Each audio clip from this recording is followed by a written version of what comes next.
Open the pod bay doors, Hal. I'm sorry, Dave. I'm afraid I can't do that. Mark 1 Tower, this is Albatross 1-3, requesting permission to land, over. I don't need a computer to tell me how to land a damn airplane.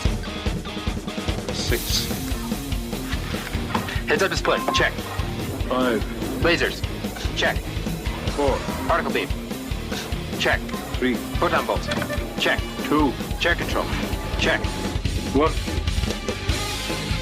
Let's do it. Broadcasting from a secret underground location somewhere in Mos Eisley. This is the Docking Bay 77 podcast. Make yourself comfortable. The show is about to start. Hello and welcome to the Docking Bay 77 podcast. I am your host, Dayton Johnson. Welcome to the first episode for December. And now we're going to do our third TSO album because, well, I guess it's become a habit. And so that's why we're doing this one. They had 3 Christmas albums. It's our third Christmas, so why the hell not? And I am not alone because that's not fun. I have invited a few of my friends that have seen these guys live on stage. So welcome, Tim Brown. How's it going? Like Mariah Carey, I am thawed out for another TSO episode.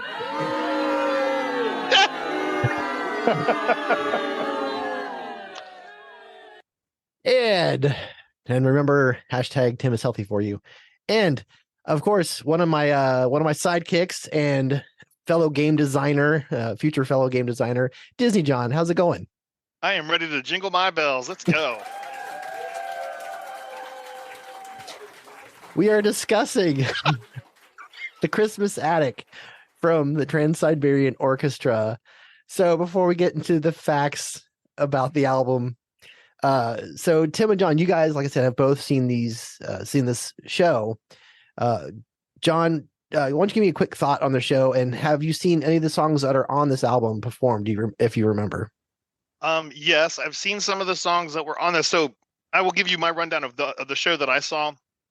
I actually want to say it was Lost Stories that I saw in concert, but then about halfway through they break and then they go off playing all of their like greatest hits of TSO. Right. So it was like 2 concerts. I was like, you get the album, or at least a good sampling of that album, and then you move on to like the greatest hits of. It was not what I expected, and I had crappy seats, and I want to go back and I want to watch them from amazing seats. Like, right. I mean, like I could see the guys on stage like very clearly because I was as far back as you could get and as high up as you get. Nobody could sit next to me because that was the closed section. That's how high up and over I was, right? Yeah, it was, I mean, like nosebleeds barely begin to describe it. But the show was impactful and it was good. It's set up for you to be in front of the stage. Anywhere within that like 110 to 20 degree arc in front of that stage, it would be a completely different show. Like I could have seen the same show twice and had 2 very different experiences, I believe. All right, Tim? I've actually seen them twice. The second time we saw them was on the left side of the stage, about halfway back the arena, about halfway up the side of the arena. It wasn't nosebleed seats, but it definitely wasn't anywhere close to floor. It was a good show. It was a great show to take my daughter to. That was her first exposure to TSO. And we had a good time there. The first show I saw, though, was while she was still very, very little. So we actually took her, but we had like the giant cans overhead and just kind of held her there in the seats. We were 5th row floor. Oh, wow. Yeah. Jeez. That must have been amazing. Yeah, that was a good situation to see it from. Wow. All right. I'm a little jealous. We're hopefully going to see them this time around. They'll be Get tickets now. They're on sale. I know they Get are. them now. I know. We'll do that. There's still some in the center is what I'm saying. Yeah, I know. I'm right on top of that, Rose. So looking forward to seeing them. I've seen a couple of the guys, in previous incarnations in other bands, but I've never seen Trans-Siberian Orchestra. So there we go. All right. Cool. So let's move on to a few facts about the album. It was released September 15th, 1998 on Lava and Atlantic Records, recorded at Soundtrack Studios, Studio 900, and Stellar Productions, produced by Paul O'Neill and Robert Kinkle. It was a follow-up to Christmas Eve and Other Stories.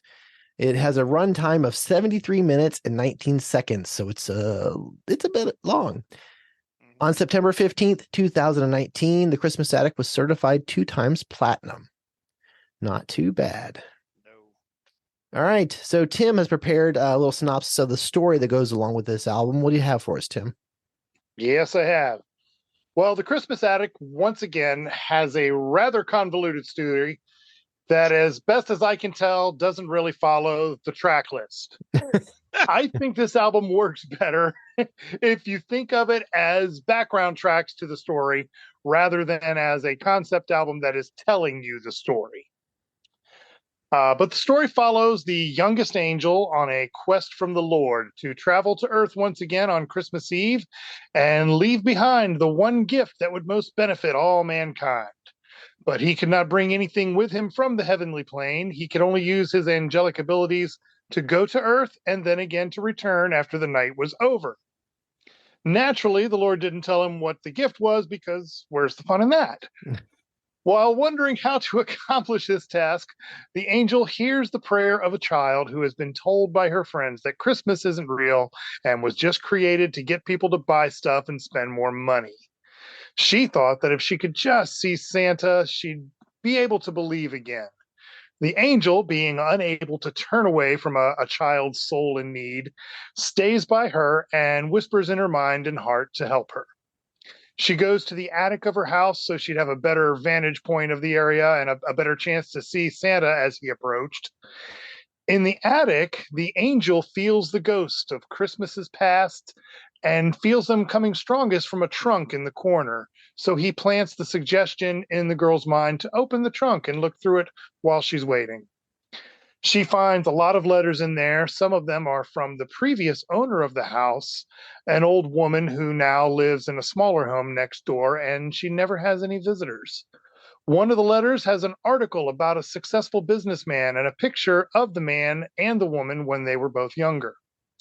The little girl, with some suggestion from the angel, has the idea to look up the phone number of the man in the article, and she calls him and tells him to go to the train station, and there would be someone waiting for him there. She then calls the old woman and tells her the same thing. Go to the train station, there'll be someone waiting for her. She sees the woman leave her house, and then she comes back sometime later with the man, and they're holding hands, and they slowly walk back to her house. She reads some of the other letters who were all from different people and reads their stories of redemptions and Christmases past. And she feels like there's just something magical about this day and decides her friends were wrong. She also finds a gift for her by the trunk that someone must have left while she was downstairs on the phone. And she goes back to bed happy and content. The angel then realizes he hasn't got much time left to complete his quest now. But he realizes that in helping the girl, he actually has completed his quest. He returns to the Lord and shows him a girl who is sleeping safely and realizes the world is not only a magical place, but that her actions can make it even better because once again, she believes. Fantastic. Well done. Wow, that does not fit any of the songs, does it? The train station It really does. doesn't. Like, that's a cool story and it's a good album, but I don't see much overlap here. Mm-mm. Yeah. No. My guess is the songs kind of maybe represent the letters she's reading is the only thing I could figure. Maybe. Yeah, Maybe. but the story as you read it on the TSO website, I don't really see anything that calls straight to any of these tracks. Interesting. That's okay. They were drunk. It's fine. No big deal. That's always my A little excuse. too much eggnog. Yeah, too much eggnog. Okay, so we're each going to take turns picking a track. We're picking 3 tracks in total to discuss. And first up is Disney John. So what's the first track you want to talk about? Woohoo! I would like to talk about Joy of Man's Desire, Angels We Have Heard on High.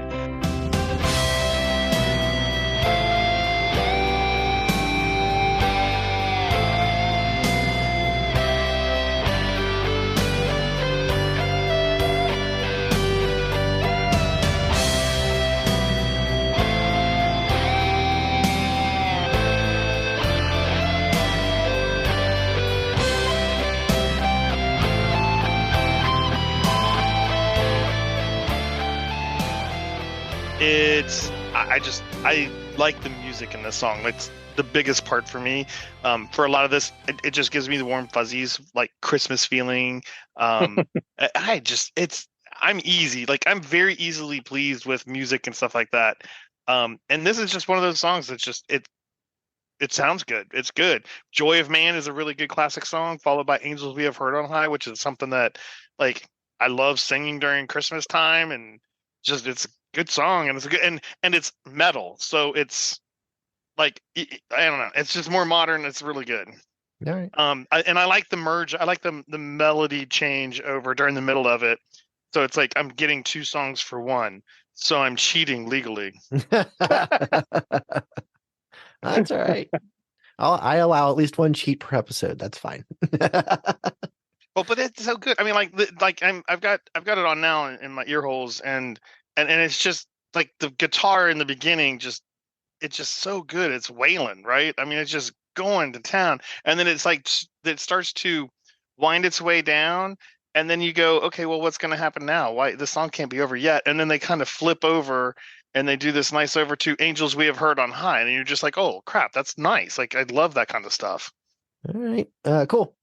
Tim, you want to add anything to that, or you want to go ahead and just make your first pick? I think I'm going to let John's comment stand, and I will move on to my first pick. Sounds good. All right, let's hear it. Which is going to be the instrumental Appalachian Snowfall.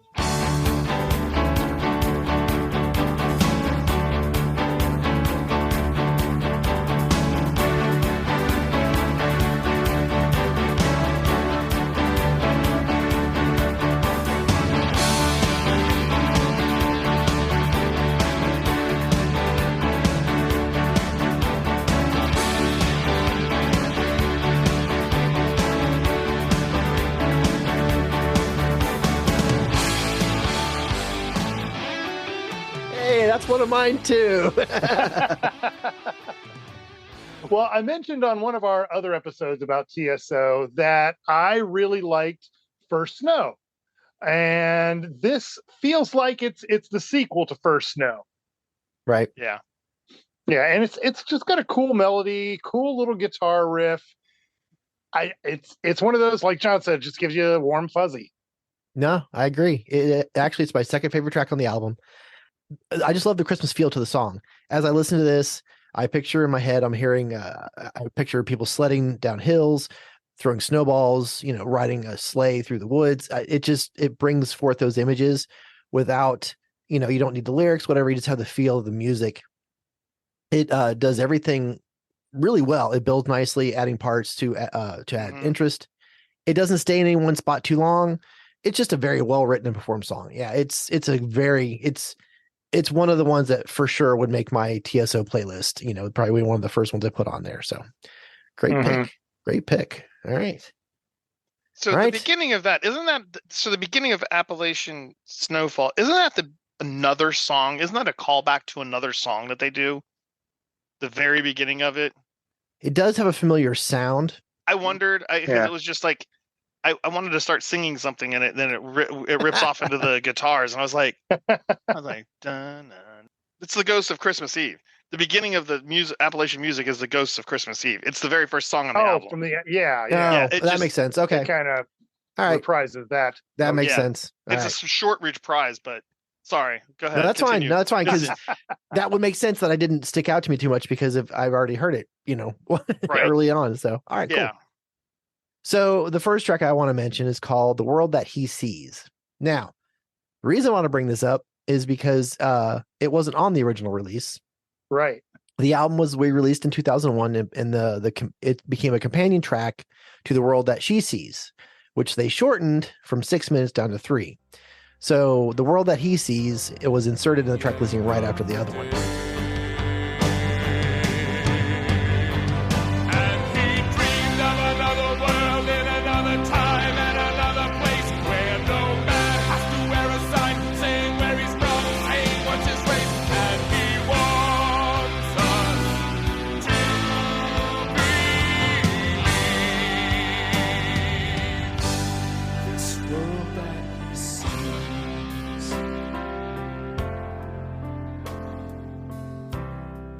I really do like the lyrics on this one, especially the chorus. I enjoy the instrumental break after the second chorus. I like that a lot. This track leans heavily onto piano. I do enjoy that. We only really get guitar during the chorus, which is kind of cool. But the I enjoy the lyrics. I think there's some positivity to this. There's some hopefulness in it. And, the main reason I wanted to bring it up is because, it was an afterthought. They had it back in 99 or whatever, and they just didn't fit. So now they put it into this version of it, but it's a good song. I like the addition. It does fit within the confines of the album. So that was the main reason I wanted to talk about it, because I like it and it works. Mm-hmm. Yeah, that's a good one. I remember listening to that, preparing for this episode, and then thinking, I don't think this was on the original. And I started doing a little research on the album, and I saw you're right. They truncated the world she sees and Right. added the world he sees, and kind of made them companion pieces. So now I can't remember how the original full length The World She Sees goes. Yeah, I wouldn't know, because this is actually the first time listening all the way through for me. So yeah. I wonder if they changed the story at that part, or wrote the story at that point, so that it's the two people that the girl get together, the world that she sees and the world that he sees, when they get together. That's possible. Throwing it out there. I still think it was something that was left, from the initial recordings, but Oh, I agree. it could go either way. But yeah, I like it. That makes sense. See, it does kind of fit into the story. At least to there. All right, at least that part. Okay. John, back around to you. Your second track you want to talk about. I really enjoy An Angel's Share. It is majestic. It is choral. It is like pounding, and it just is like it hits. I mean, and it's the second to last song, so it's just like this like driving tune that it's like it's such a good song to kind of like to almost finish up that like the song. Like, it's the penultimate song on here, and it's got this hard driving sound, and then you hit the last song of the album, and it's just like which is Music Box Blues, and it's just it's so good. I mean, it's powerful. It's a very powerful song with great lyrics and just musicality that goes along with it. It's just, I don't know. It makes me feel like I'm rushing home for Christmas, right? Nice. All right.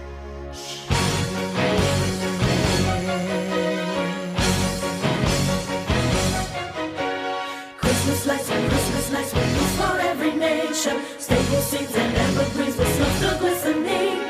Angels grace this humble place with hopes of our salvation. Christmas cards and snow-filled yards and children wondering. Rejoice, all awake and rejoice. Sprinkling eggs and rejoice for the newborn King. Rejoice for the mission, rejoice. He has given here the choirs as they sing. I can hear that. I see myself on my horse and buggy, whipping the horses. Let's go! The home! Yeah, just a good one.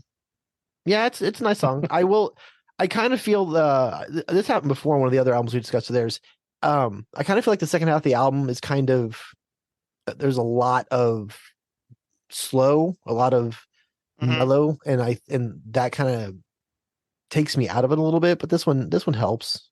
Well, I think that's. I think for me, part of it for you, I think, like how I'm seeing it is, these guys and what kind of music they actually play, right? So you're looking for the hard driving, heavy metal, deep, and they got to break it up every once in a while. No, and I don't mind the breaking it up, and I appreciate that, but it just seems like a lot of the second half of this album is kind of lulls me a little bit too much. But that's I'm not going to disagree. Yeah. I know that you like the harder metal stuff, and definitely some of these songs on the second half do not fit that bill.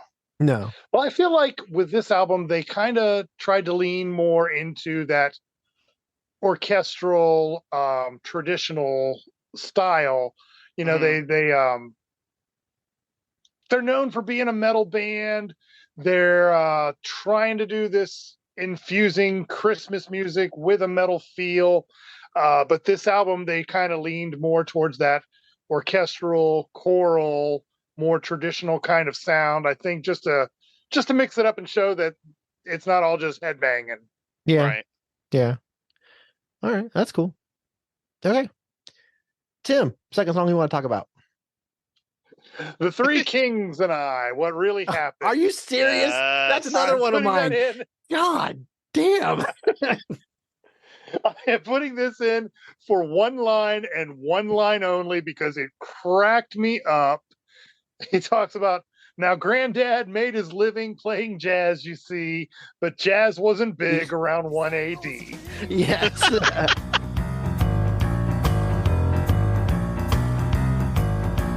Now Granddad made his living playing jazz, you see, but jazz wasn't big around 1 AD. So he got himself a job in the palace band, where he heard about three kings in the desert sand. Let me tell you, children, that at a time, three kings in the desert, that's real, real fine. Yes, it is. But Harry heard of it too. And when he heard, his curiosity grew. So he asked those That's awesome. I heard that and I just fell over. I was like, yep, that's it. I couldn't even tell you what the rest of the song is about at this point. I just started laughing and I thought that's awesome. And it's got that great bluesy little doo doo doo doo doo. Oh, yeah. Yep. And it just works. I like it. It's very tongue in cheek and I dig it. Oh, well, I dug it too because it was on my friggin' list. Now I have to come up with two more songs. So, no, the guy's ancestors saves the three kings for being killed. It's a great twist on the story that we all know. Yes. And I love how they took that and went and kind of came up with a backstory. Yeah, the bass and the piano are just great. You know, it's a wonderful feel. And honestly, it's my favorite track on the album. I really, really enjoy this song. Oh, really? Okay. Yeah, I really, really do. And it was because it's just so much fun. You know, I'm just like the whole time Right. my head's like doom doom doom doom doom. I'm just really enjoying it.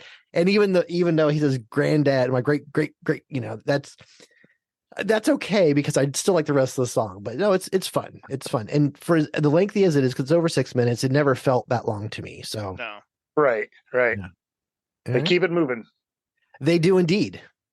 All right. We'll see. Now, with that in mind, I'm going to discuss one of the other songs I had prepared because I was afraid this might happen. Now I have to come up with another one because freaking Tim is not healthy for me on this episode. But anyway, so Well, anything is unhealthy if you have too much of it. And see, you've got too much Tim overlap, so that's Yes. not great for you. But as always, Tim is healthy for you overall. the song I want to talk about is Dream Child, A Christmas Dream. Mostly because of the lyrics, because there's really not much else to the song except for the guitar and the lyrics, but there's a lot of lyrics and it's a wonderful story the whole way through. And I'm like, because I purposely, when I was making my notes, I sat, I'm like, okay, I'm just going to watch this. You know, I'm going to watch the lyrics, you know, read along and get the gist of the story. I mean, the guitar is pretty, but this one goes on a bit long, but when you have this many lyrics, I don't know how you can fix that. But some of the images that you come along, you know, they talk about all, you know, thousands of candles lit and the melting wax on the trees, and then they go back through and light all the candles. There's just, I'm like, there's a lot going on in this 7-minute song. There were thousands of candles upon every tree. It was beautiful, but it was one mystery. For with all of those candles, you must understand that the only one lit was now there in his hands.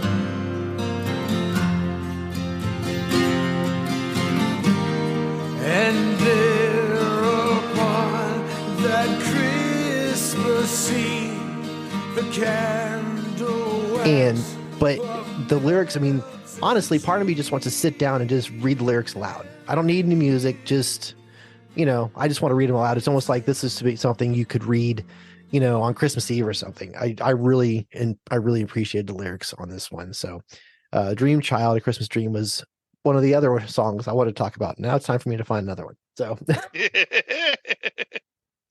with that in mind, John, I'm tagging you in.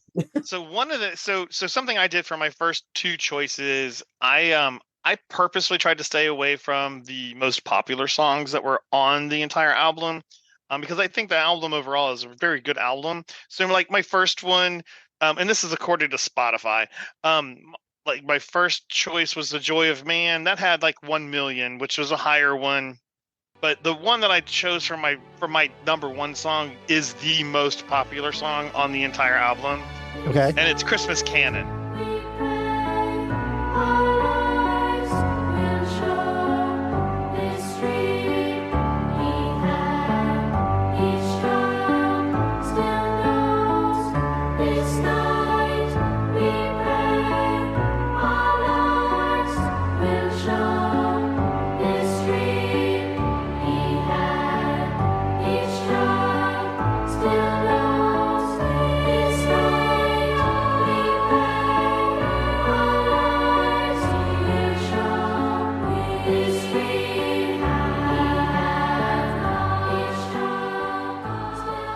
Yeah, which is fantastic. It is. And it's Pachelbel, and Pachelbel on D minor, I think, actually, and that overlays everything.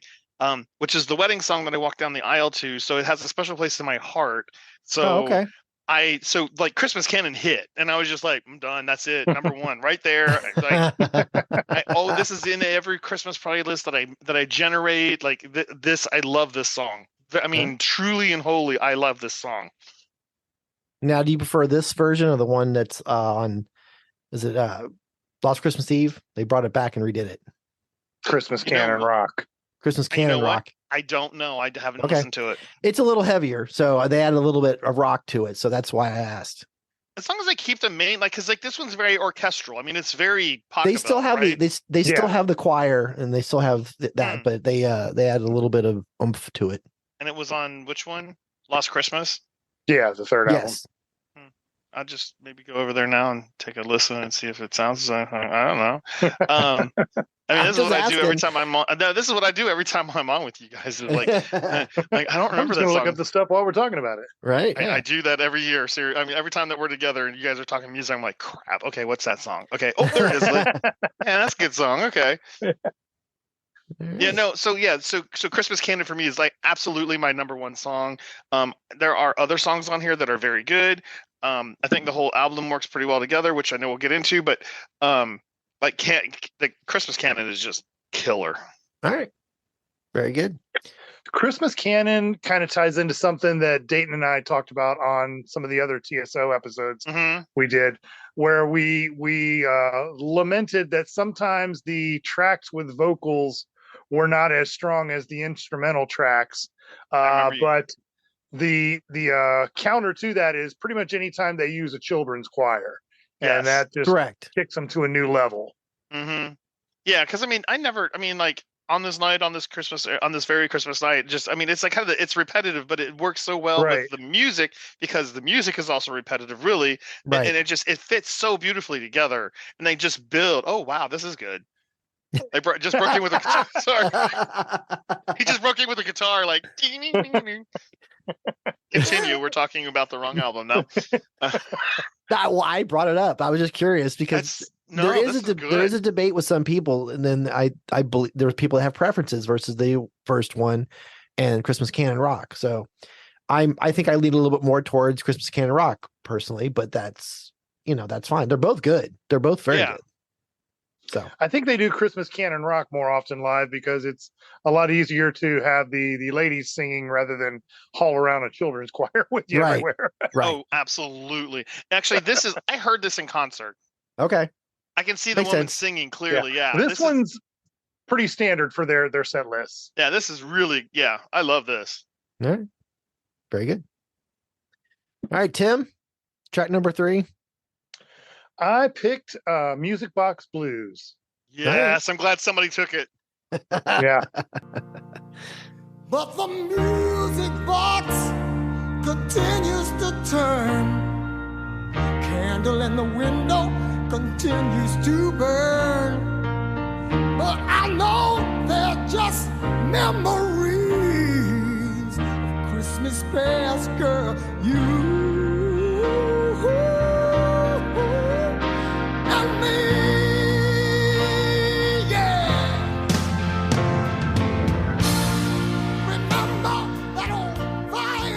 I know I'd mentioned on, I can't remember if it was the first or the second episode we did on TSO, and they talked about, I found an interview with Chris Caffery where he was talking about how special it is that the band didn't really realize what kind of an impact they were having until they started getting some of these stories back from people telling them about how they made it a family tradition to come and see their shows every year.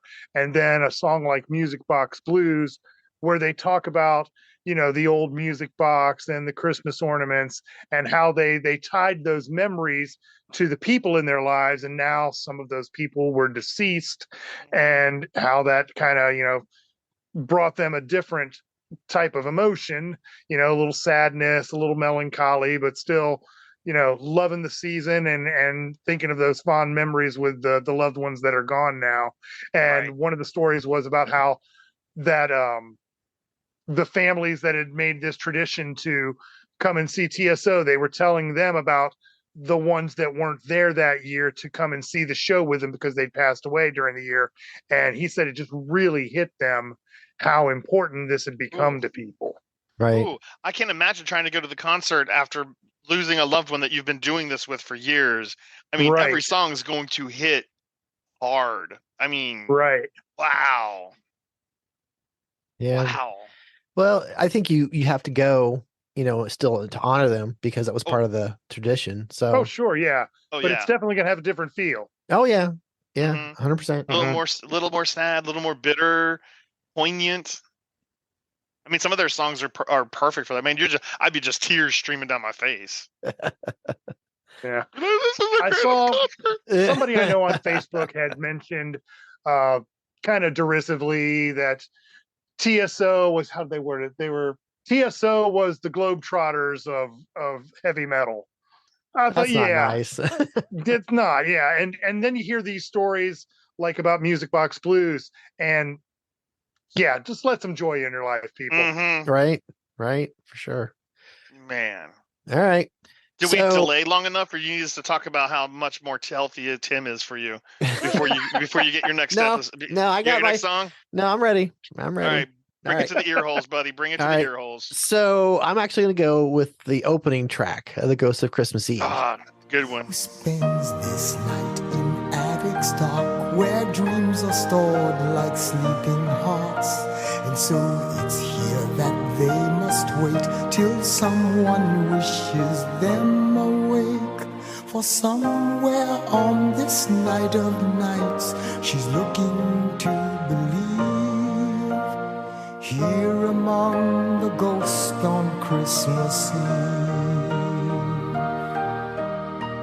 Well, it's a song. good way to open. And Mhm. obviously, we've already mentioned that the melody comes back later, and so I like it. It's a good way to open. It has a good feel to it. I like the piano, and it's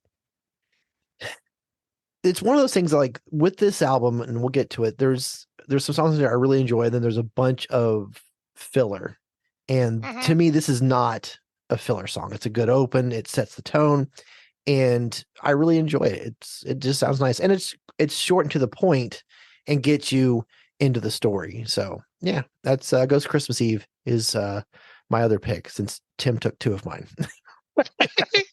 But I think you did a good pick, though. I mean, I honestly, that is a really. I was trying not to do John things this time, so I was trying to stay away from the very first song. I was trying to, I couldn't stay away from Christmas Canon for for reasons.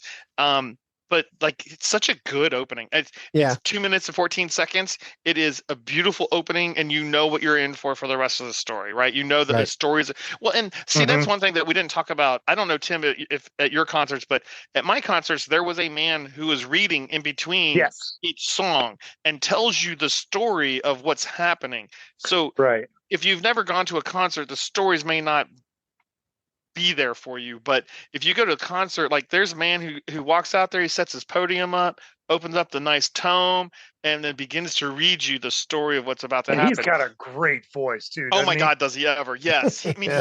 he's an amazing reader. And then, I mean, like, he would come out before this song would play, and he would tell you what the story's about. And then you hit this song as he's tottering off the stage, and you're just like, okay, this is going to be a great concert. Like, That's yeah. awesome. Well, what TSO does is they take kind of compilations of several of their tracks, Easy for you and to they say. kind of make a story for the concert. You know, there's the Ghosts of Christmas Eve. There's Mhm. Beethoven's Last Night. There's Yep. there's a couple of different shows that they do with a mixture of all of their songs, and they put that together for the live show. And then that narrator comes out. I forget his name, but God, he's got such a great deep voice. He's so And he just starts good. off the show, you know, ladies and gentlemen, please welcome the Trans-Siberian. And it's such a room filling, like you feel it in your chest Yep. voice. It's great. So good. Oh my Nice. gosh, get your tickets, buddy. Go. Yes, I know. Stop. Mandy and I have had 3 conversations over the last couple weeks. We need to get our tickets. She goes, "Yeah, I know." It's been, we've I been just looked busy. 2 days ago. We've I know. been I looked busy, just you 2 know? days ago. They're the pair seats are moving quick, man. Don't I'm don't here make me for panic. you, my man. Don't make me panic. Sorry. Okay. I think the only reason we haven't seen TSO more often is just the simple fact that concerts are so freaking expensive anymore. Amen, brother. Amen. So- Like I wanted to go this year. It was going to cost me and my wife around $145. Yeah. Crap So- seats are in $100, Yeah. $150. You want to get on So- the floor, you're looking like $300. Yeah, it's here's ridiculous. what's going to make us sound old. So I was going through one of my photo albums and I found a ticket stub to when we saw Metallica on the Justice tour, and those tickets were like $20. Yeah. Oh, stop it. And that was with We Queensryche didn't know opening how up. good we Yeah. had it. Yeah. Oh my god. I think I saw Run DMC and Beastie Boys for maybe 10 or 15. Right. Yeah. I mean, Yeah, I know. It's stupid was- now. oh my god. It's just stupid. Yes. All right, so let's take a few minutes and try to compare the this album, Christmas Attic, against the other 2 Christmas albums, Christmas Eve and Other Stories, and Lost Christmas Eve. Where does this rank, and how would you rank the 3 albums together? So, John, why don't you go first? Man, I knew you were gonna put me first. Okay. Okay. I would put Lost Christmas as a whole as my 3rd album. Like my Really? 3rd one that yeah. Okay. I really like Christmas Eve and Other Stories. Like I don't know if it was maybe the first one that I ever listened to from them, and it just hits with me every time. And don't get me wrong. Like, okay, you're asking me to rate my children here. Okay, is what you're trying to do. All right, so I'm trying to do it delicately and All put right. like Lost Christmas Eve as my 3rd child. I'm putting I would put Lost Christmas Eve as my 2nd. I'm sorry.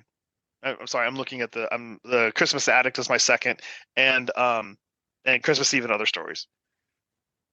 All right. I really prefer the music off of Christmas Eve. Don't get me wrong, Lost Christmas Eve is great. It's got the best song I think that TSO does ever, which is Winter Wonderland and just or Wizards of Wonderland. What is it? Wizards of Winter. Wizards of Winter, yeah. Yeah, thank you. I think that's probably one of the best songs that they do. It's so good. It's so good. All right. I know I'm weird that way. I understand. okay. That. I do It's know okay. that Lost Christmas Eve is the more popular one. But I like Christmas Eve and Other Stories. All right, Tim. Yeah, it's a tough one. I'd probably say 3 is going to be this one, Christmas Attic. And then a very narrow second is Lost Christmas Eve.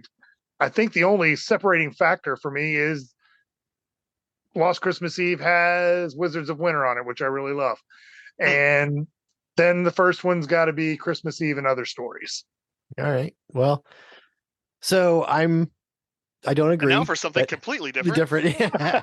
Well, I can tell you Christmas Attic is actually my 3rd. Christmas Eve and Other Stories is 2nd. And then Lost Christmas Eve is, I went back through and looked at all the songs. And to me, if I was going to pick one to listen to right now, Lost Christmas Eve would be my choice.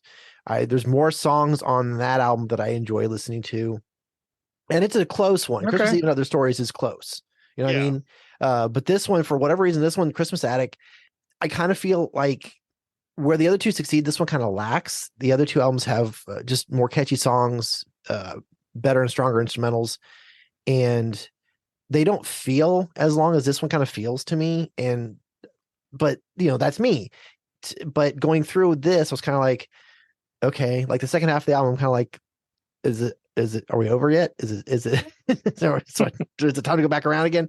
So it's maybe I just haven't marinated with it long enough, but no, if you're going to say, well, pick one right now, I'm like, it's Last Christmas Eve. I'm listening to that right now. So I might change my opinion of it. I mean, well, it's honestly because it's. I get Dayton's reasoning, and I do. You know, if you ask me again tomorrow, my listing's probably going to be completely different. And it might be too. I could tell you one thing: Christmas Attic is not going to move up. It's going to always be the third one for me. So I think that's probably true for me too. It's probably going to be the third one. I might flip flop on the two, but really, I think all three albums are pretty good. Yeah. The great way, or the proper way to really get into them, is to go see them live, because then you're going to hear all the greatest stuff, and you're going to see the full production, which we've said before on these TSO episodes. The way to really get TSO is to see the full live production, to see the spectacle that goes along with it. It adds another 50% on top of the album that you're hearing. You know, the album is like 50% of the show, and then the stage production is the other 50%. A lot of other bands, you're going for the music, and then seeing them actually perform it live is just kind of like the gravy, the icing on top. It's really great. But TSO, the live performance, I think, is an integral part of what it is. All right. It is. I mean, like, even with the crappiest of crappiest seats that I had, I enjoyed the concert. I mean, it was amazing, and I can just imagine what it was like from the front, right where they were playing. And I'm going to change my answer, and it's going to be Last Christmas Eve is number 2, and Christmas Attic is number 3. Sorry, I'm quickly going through some of them, and I may have. Yeah, it's been a minute since I've listened to this one. I'm not gonna lie. All right. You can edit that, right, Dayton? Yeah, no. I can. I'm not going to. Yeah. Yeah, that's why I make a lot of screw ups. Is like I try and make him edit as much as possible. Oh, I edit plenty. Thank you very much. I could talk for another hour. Yeah, you can. That might be edited, and that will end up on the Patreon. And oh no, that would be. Listen to John ramble on for an hour. There you go. Pay us another $1, or you're gonna have to listen to this. It's permanently on whatever thing you listen to now. Oh my You must listen to the hour of John talking before you can listen to whatever you want to. Oh, this got the weird. ultimate ransomware. It's Willyware. That's where it's going. My last name is Williams. That's where it comes from, people. Get your minds out of the gutter. Is that the name of your OnlyFans page? Wow, chicken, wow, wow. Yeah, it's called OnlyFans because I only have one. Okay. Okay. This is the most twisted Christmas episode we've ever had. So wonderful. I love it. I wasn't even going there. So you're the one talking about your Willie. So anyway, I'm not jiggling my bells, but whatever. You can't act innocent. Oh, that doesn't fly. There's gonna be some coal in your stocking this year for sure. Anyway, any final words you guys want to say about the Christmas Attic before we give it a rating? No, I like it as a whole. I mean, I'll rate it right now. I'll buy it new, people. Really? Yeah, buy it new. I mean, it's good. I don't think you should be with it's not like Jurassic Park, the original. Number 1 was great, Lost World sucked, and number 3 pulled it back together. I mean, one of those threes is not like the other, and it sucks. All 3 of these albums, I think, as a whole, are very complete and very well done. I don't think you should not have this in your collection. So that's why, I think you need to buy it new. All right. Tim? I'm going to have to go buy it used, because I think the other TSO albums are stronger. Well, yeah, those are vinyl worthy. So to me, it's a stream it. What? If I'm making a TSO playlist, I only have maybe 2 or 3 songs off this album on that playlist. The other ones have more songs on there that I like and more songs I want to hear. So this one, hit a couple highlights and move on. So I think you should experience at least once. But to me, I wouldn't necessarily have it in my collection. But And then hit it and quit it. Man. All right. Stream it. A guy who loves physical media wants you to stream it, folks. Just listen to that, okay? I'm just saying. I'm actually surprised by that. Like genuinely. Like and all jokes aside, like I would have thought you would have at least gone buy it used, but okay, interesting. All right. It's just Great. it's not quite in the middle, you know, it's not quite that good, but you know, it's also, I didn't say never listen to it, so you know. Well, I know. Right. I guess I'm just the strongest lover of this album. I mean, and that's I fine. See what you're saying though, Dayton. If you're making a TSO playlist, you're picking much more heavily from the other two. Yeah. Agreed. I will agree with that, but I mean, it's definitely worth a listen to. That's just why I said stream it. Yeah, I need to listen to Pentatonic's new one. They just dropped theirs. See, that should be our next one. That would be a Patreon episode. There you go. Yes, and you can host that one. That's fine. I'd get some music lovers that would like to listen to very good. No, that's fair. We can address that offline. That's fine. Okay. All right. Well, we're gonna wrap this up, and as always, hashtag Tim is healthy for you. So that's right. Tim, thank you. What can people look forward to on your YouTube channel? Well, I am still working on the Synth Basics series. First episode should definitely be out by the time you hear this episode. And I'm always open for suggestions from my viewers to see what you guys want me to cover next. All right. How do they find you on YouTube? At Tim B Musician. And you can use that handle for all my other socials as well. Very good. Very good. As always, thank you, Disney John. You make every episode fun and weird at times, but I appreciate that. That's what I'm here for, making it fun and weird. Yes, you do. I love the pause. Thank you. It instills confidence. I like to take a minute to thank our listeners, because if it wasn't for you guys taking time out of your day to listen to us, it would just be a bunch of people in squares talking about things that nobody else cares about. So thank you very much for making. Did you call us all squares? Yeah, he did. I heard it. He did. We're in square. Never mind. Whatever. Thank you for taking time out of your Hollywood day. Square. Laugh it up, fuzzball. Thank you for taking time out of your day and making us a part of that day. So thank you. Join us on Patreon. All of our Patreon members get early access to episodes, as well as behind the scenes early access sneak peeks videos at the episodes as well. You get to see what we look like, and you get to see Tim's little screen that says Tim is healthy for you, among other things.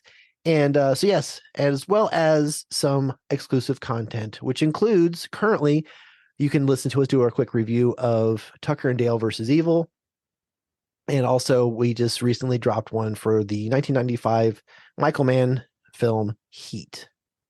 So be a Patreon member. Be like Disney John and Tim. Those words probably won't come out very often. It's worse. Wow.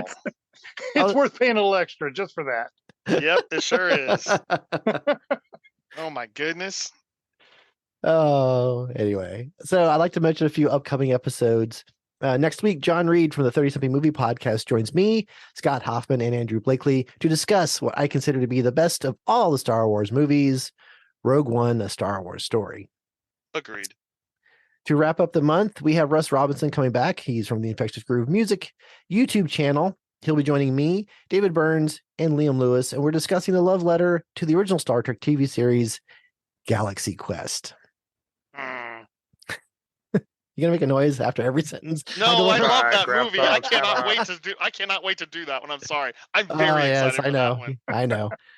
So we will be back in January with all new episodes, and 2024 is looking awesome. So stay tuned. There will not be an episode at the very end of the month because we're taking time off to spend time with our family. Believe it or not, people actually do like to spend time with me. So I was waiting for John to say something, but he didn't. Okay. The holiday season is hard for many people. Check on everybody, make sure everybody's doing okay. Be there for them and take care of them as well. But don't forget to take care of yourself. That is important too. And we're all in this together. So let's try to be the best persons we can be. Do yourself a favor and listen to more music. And remember, physical media is better than streaming. The Docking Bay 77 podcast is produced and edited by Dayton Johnson. Recorded with Rode Pod mics, the Zoom PodTrack P4, and edited on Audacity. Opening music provided by Eric Jason Brock. You can find him on YouTube and Bandcamp. Thank you for listening.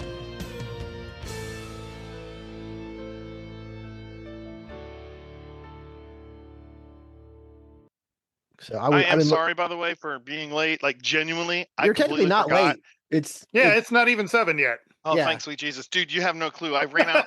I like packed my computer away. I'm leaving town tomorrow. So my shit's all Oh. packed. I'm watching football. We're going over what's going on tomorrow. And then I get this text from Dayton going like, hey, man, Zoom message. I'm like, son of a bitch.